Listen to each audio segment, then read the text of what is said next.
This is another great opportunity for our staff at the Community Impact Team. We have donors that have specific resources and they direct those resources to the areas that they want to support. However, we have donors that have left resources with us and say, hey, you guys are the expert, you are the knowledge base within the community, so we want to leave these unrestricted funds to you to direct them to programs and services throughout Palm Beach County. However, with that being said, we have to make sure the process is fair and equitable. So we actually have a grant process that we have open to nonprofits to apply at certain times of year, so everyone has an opportunity based on the intent, as I mentioned earlier, of that fund. They can apply if they are aligned with that, and then they go through a process where their proposals are reviewed.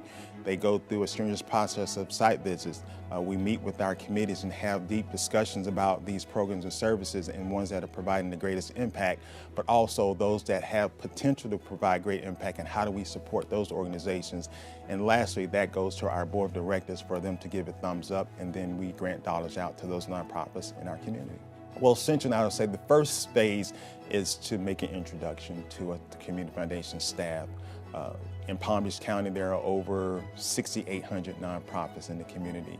With that being said, we can't grant to everybody.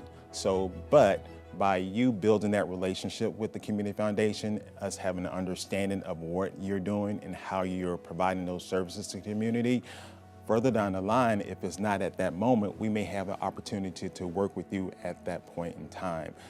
But the first step is really meeting with our Community Foundation staff, talking to us about what you're doing so we can get that true understanding of the work and services that you're providing in our community that we're serving. The second step is, once we've had that conversation, you continue to feed Daryl or can feed our other colleagues within the Community Foundation, Community Impact Team, just general updates about your programs, and potentially there may be a donor that we may be able to connect you with, or when there's an open LOI process or application, as we call it, you can apply for that process then. Once again, it's not a guarantee, but the opportunity is there for you to access those resources. Then what happens is there's a potential that your project can be declined.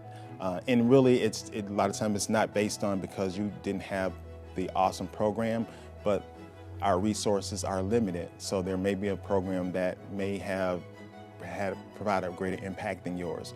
So the opportunity, you may not get funded or you will get funded. Now, if you do get funded, it's awesome because you build this relationship with the Community Foundation staff, the Community Foundation, and we become those true partners at that point in time.